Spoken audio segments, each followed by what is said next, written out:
नमस्कार दोस्तों, मैं हूं संतोष पाठक और आप लोग देखना शुरू कर चुके हैं संतोष पाठक ऑफिशियल यूट्यूब प्लेटफॉर्म। देश के उपराष्ट्रपति चुनाव का नतीजा आ गया। जैसा कि मैं पहले दिन से, जब से धनखड़ साहब का इस्तीफा हुआ, जब से उपराष्ट्रपति चुनाव की अधिसूचना जारी हुई, मैं पहले दिन से लगातार कह रहा हूं कि लोकतंत्र आंकड़ों का खेल है, लोकतंत्र नंबर का खेल है और नंबर के मामले में एनडीए सांसदों को बढ़त हासिल है। यानी एनडीए गठबंधन के उम्मीदवार का जीतना लगभग तय है। सिर्फ नंबर का फासला देखना पड़ेगा कि क्या वो जगदीप धनखड़ की तरह बड़ी जीत हासिल कर पाते हैं या फिर जीत का अंतर कम रहता है, लेकिन जीतना तय है। तो उपराष्ट्रपति चुनाव का नतीजा आ गया। एनडीए के उम्मीदवार सीपी राधाकृष्णन साहब देश के अगले उपराष्ट्रपति चुने गए हैं। हालांकि 17वें यानी 17th और 15 इसको लेकर थोड़ा सा कंफ्यूजन है, वो भी मैं आपको स्पष्ट कर देता हूं। उपराष्ट्रपति के चुनाव के मामलों की बात करूं तो ये 17th उपराष्ट्रपति का चुनाव है। व्यक्तियों की बात की जाए तो वो देश के 15वें उपराष्ट्रपति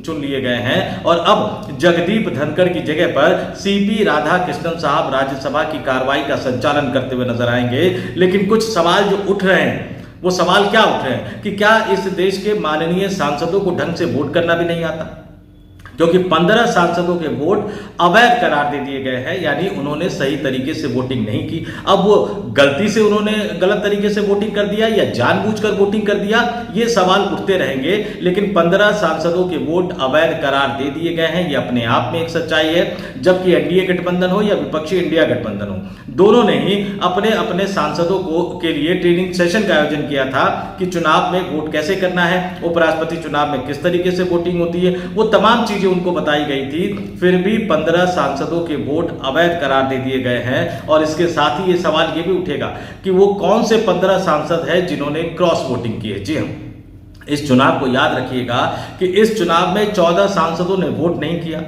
इस चुनाव में 15 सांसदों के वोट अवैध करार दे दिए गए और इस चुनाव में 15 सांसदों के लगभग क्रॉस वोटिंग करने की खबर आ रही है। यह आंकड़ा 14 भी हो सकता है, 15 भी हो सकता है, कहीं 13 का भी आंकड़ा कहा जा रहा है। लेकिन 13 से 15 सांसदों की क्रॉस वोटिंग की बात कही जा रही है और हम विपक्षी गठबंधन ने जो दावा किया उसके आधार पर यह मानकर चल रहे हैं कि 15 सांसदों ने क्रॉस वोटिंग की है। हालांकि जयराम रमेश जो कि 315 का आंकड़ा गिरा रहे थे नतीजा आने से पहले, वो बाद में फिर नैतिक और राजनीतिक हार की कहानी गाथा बयां करते हुए नजर आए। तो ये सवाल उठेगा, हार तो हार होती है नंबर के नजरिए से। और अब जरा मैं आंकड़े बता देता हूं। लोकसभा के 543 में से 1 सीट खाली 542, राज्यसभा के 245 में से 6 सीट खाली 239, कुल 781 सांसदों को वोट करना था इस उपराष्ट्रपति के चुनाव में। लेकिन सिर्फ 781 सांसदों को वोट करना था, लेकिन सिर्फ 767 सांसदों ने वोट किया। यानी 14 सांसदों ने इस चुनाव में वोटिंग नहीं की। उसमें बीआरएस यानी के चंद्रशेखर राव साहब की पार्टी के 4 राज्यसभा के सांसद, बीजू जनता दल यानी नवीन पटनायक साहब की पार्टी के 7 राज्यसभा सांसद, अकाली दल के 1 और पंजाब से जो निर्दलीय सांसद है सरबजीत सिंह खालसा, इन लोगों ने, इन सांसदों ने वोटिंग नहीं की। तो कुल जो है वो 767 सांसदों ने वोट किया और इसमें से जैसा कि मैंने पहले आपको बताया 15 वोट अवैध हो गए। तो अब बच जाते हैं 752 और इस 752 वोट में से 452 वोट जो है एनडीए गठबंधन के उम्मीदवार सीपी राधाकृष्णन साहब को मिले और 300 वोट जो है वो विपक्षी गठबंधन के उम्मीदवार बी सुदर्शन रेड्डी साहब को मिले। यानी 152 वोटों के अंतर से एनडीए गठबंधन के उम्मीदवार ने विपक्षी इंडिया गठबंधन के उम्मीदवार को हरा दिया है। 152 वोटों के अंतर से सीपी राधाकृष्णन साहब देश के अगले नए उपराष्ट्रपति 15वें उपराष्ट्रपति चुन लिए गए। लेकिन यह मसला यही नहीं रुक जाता। 14 सांसदों ने वोट नहीं किया, 15 सांसदों के वोट अवैध हो गए। लेकिन 15 सांसदों के बारे में यह कहा जा रहा है कि क्रॉस वोटिंग की। और ये क्यों कहा जा रहा है वो भी जरा मैं आपको बता देता हूं। क्योंकि एनडीए के पास लोकसभा में 293 सांसद थे, राज्यसभा में उनके पास 132 सांसद थे। 11 वाईएसआर कांग्रेस पार्टी के लोकसभा और राज्यसभा के मिलाकर 11 सांसदों ने उनको समर्थन देने का ऐलान कर दिया था। यानी कुल मिलाकर जो ये आंकड़ा पहुंच जाता है वो 436 पहुंच जाता है। ध्यान दीजिएगा, एक अन्य सांसद भी उनके साथ जुड़े हुए थे। यानी कुल मिलाकर आंकड़ा पहुंच जाता है 437 का। उनको वोट कितने मिले एनडीए गठबंधन के उम्मीदवार को? 452। यानी 15 वोट उनको ज्यादा मिले हैं। दूसरी तरफ विपक्षी गठबंधन की तरफ आइए, जब चुनाव खत्म हो गए तो जयराम रमेश ने यह दावा किया कि विपक्षी गठबंधन की तरफ से 100% वोटिंग हुई।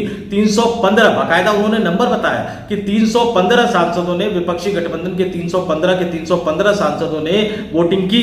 लेकिन इंडिया गठबंधन, विपक्षी गठबंधन के उम्मीदवार बी सुदर्शन रेड्डी साहब को सिर्फ 300 वोट मिले, यानी एनडीए गठबंधन के उम्मीदवार को 15 वोट ज्यादा मिले, विपक्षी गठबंधन के उम्मीदवार को 15 वोट कम मिले। तो ये 15 सांसद कौन है जिन्होंने क्रॉस वोटिंग, कौन से राजनीतिक दल से है? विपक्षी गठबंधन को यह जरूर तलाश करनी चाहिए कि कांग्रेस पार्टी से है, राष्ट्रीय जनता दल से है, समाजवादी पार्टी से है, ऑल इंडिया तृणमूल कांग्रेस से है, या अन्य विपक्षी राजनीतिक, मतलब इंडिया गठबंधन में शामिल जो अन्य राजनीतिक दल है, चाहे वो शिवसेना उद्धव ठाकरे की पार्टी के हो, चाहे वो शरद पवार साहब की पार्टी के हो, चाहे वो सीपीएम के हो, राष्ट्रीय जनता दल यानी लालू यादव, तेजस्वी यादव की पार्टी के हो, झारखंड मुक्ति मोर्चा के हो, सीपीआई के हो, सीपीआई माले के हो, जम्मू कश्मीर नेशनल कॉन्फ्रेंस के हो, वीसीके को हो। आखिर कौन से वो 15 सांसद हैं जिन्होंने इस चुनाव में क्रॉस वोटिंग की? क्योंकि एनडीए के उम्मीदवार को 15 वोट ज्यादा मिले और विपक्षी गठबंधन के उम्मीदवार को 15 वोट कम मिले। लेकिन इसके बाद बधाइयों का तांता भी लग गया। प्रधानमंत्री नरेंद्र मोदी, गृह मंत्री अमित शाह, रक्षा मंत्री राजनाथ सिंह, भारतीय जनता पार्टी के राष्ट्रीय अध्यक्ष जेपी नड्डा समेत तमाम लोगों ने सीपी राधाकृष्णन साहब को बधाई दी। बधाई जो है वो कांग्रेस पार्टी के राष्ट्रीय अध्यक्ष और राज्यसभा में विपक्ष के नेता मल्लिकार्जुन खड़गे साहब ने ही दी। और मल्लिकार्जुन खड़गे साहब का ही सबसे ज्यादा जो पाला वास्ता जो है वो सीपी राधाकृष्णन साहब से पड़ना है, क्योंकि हमने देखा था जगदीप धनखड़ साहब के जमाने में क्या होता था। मल्लिकार्जुन खड़गे जब भी किसी इशू, किसी मुद्दे को उठाने की कोशिश करते थे, धनखड़ साहब उनको रोकते हुए नजर आते थे और बड़ी तीखी बहस जगदीप धनखड़ और मल्लिकार्जुन खड़गे में देखने को मिलती थी। इसलिए मल्लिकार्जुन खड़गे ने बधाई देने वाला जो पोस्ट किया उसमें उन्होंने बधाई तो दी, लेकिन साथ ही जगदीप धनखड़ के इस्तीफे का प्रकरण और जगदीप धनखड़ की याद दिलाते हुए यह भी कहा कि उन्हें उम्मीद है कि सीपी राधाकृष्णन साहब जो है वो ट्रांसपेरेंसी यानी पारदर्शी तरीके से काम करेंगे, जिम्मेदारी से काम करेंगे और सर्वोच्च संवैधानिक पद के मामले में जो दूसरे नंबर के संवैधानिक पद की जो मर्यादाएं होती हैं उन मर्यादाओं का पालन करते हुए नजर आएंगे राज्यसभा की कार्रवाई के संचालन में। तो बधाई देने के साथ साथ वो एक तरह से कटाक्ष करते हुए भी नजर आ रहे हैं और ये कटाक्ष सीधा सीधा इसलिए नजर आ रहा है क्योंकि जगदीप धनखड़ साहब का प्रकरण सबको मालूम है। लेकिन इस हार को भी कांग्रेस पार्टी अपनी नैतिक जीत बताता हुआ नजर आ रहा है। बात सही है, मुझे जहां तक ध्यान नहीं आ रहा कि किसी भी विपक्षी गठबंधन के उम्मीदवार को इतने ज्यादा यानी 300 वोट मिले होंगे। और पिछली बार के चुनाव की अगर तुलना कर ली जाए तो 2022 में जो उपराष्ट्रपति का चुनाव हुआ था, एनडीए गठबंधन के उम्मीदवार के तौर पर जगदीप धनखड़ साहब को 528 वोट मिले थे। विपक्षी गठबंधन के उम्मीदवार के तौर पर मार्गरेट अल्वा को 182 वोट मिले थे। जीत का अंतर जो था वो 346 था। तो पिछली बार एनडीए के उम्मीदवार जगदीप धनखड़ साहब को 500 माफ कीजिएगा, पिछली बार 2022 में उपराष्ट्रपति के चुनाव में एनडीए के उम्मीदवार जगदीप धनखड़ साहब को 528 वोट मिले थे। लेकिन इस बार एनडीए गठबंधन के उम्मीदवार को सिर्फ 452 वोट मिल पाए। पिछली बार जो जीत का अंतर था एनडीए गठबंधन के उम्मीदवार का वो 346 वोट का था। इस बार जो जीत का अंतर है वो सिर्फ 152 वोटों का है। तो निश्चित तौर पर ये सत्तारूढ़ गठबंधन के लिए अपने आप में एक बड़ा झटका है। लेकिन जीत तो जीत होती है, लोकतंत्र में एक वोट से मिली जीत भी जीत मानी जाती है। लेकिन कांग्रेस पार्टी के नेता जयराम रमेश अब इस हार को भी विपक्षी गठबंधन की एक बड़ी जीत बता रहे हैं और एनडीए गठबंधन की जीत को नैतिक और राजनीतिक दोनों तरह से हार बता रहे हैं। जयराम रमेश ने जो चुनावी नतीजे यानी उपराष्ट्रपति चुनाव के नतीजे आने से पहले विपक्षी गठबंधन के 315 सांसदों के एकजुट होकर वोट करने की बात कर रहे थे, अब उनको ये खुलासा करना चाहिए, अब उनको ये पता करना चाहिए कि क्रॉस वोटिंग करने वाले 15 सांसद कौन है। ये 15 सांसद वो तो नहीं है जिन्होंने क्रॉस वोटिंग कर दी है, इसमें से कुछ वो है जिन्होंने गलती से गलत तरीके से वोट कर दिया या जानबूझकर गलत तरीके से वोट कर दिया। लेकिन चुनावी नतीजे आने के बाद जयराम रमेश साहब ने जो लिखा वो जरा मैं आपको बता देता हूं। विपक्ष उपराष्ट्रपति चुनाव में पूरी तरह से एकजुट खड़ा रहा। विपक्ष का प्रदर्शन निसंदेह रूप से सम्मानजनक रहा। संयुक्त उम्मीदवार न्यायमूर्ति सेवानिवृत्त बी सुदर्शन रेड्डी ने 40% वोट हासिल किए। वर्ष 2022 में विपक्ष को केवल 26% वोट मिले थे, जो नंबर मैंने अभी आपको बताया। भाजपा की अंक गणितीय जीत वास्तव में नैतिक और राजनीतिक दोनों तरह से हार है। वैचारिक लड़ाई अनवरत जारी है। तो ये जयराम रमेश कह रहे हैं कि ये बीजेपी की नैतिक हार है, क्योंकि उनका जो नंबर है वो एक तरह से कम हो गया। पिछली बार 26% वोट विपक्ष के उम्मीदवार को मिले थे, इस बार 40% वोट जो है वो विपक्ष के उम्मीदवार को मिले हैं, यानी वोट जो है वो 14% बढ़ा है। ये 14 का आंकड़ा बड़ा दिलचस्प चेप हो गया है।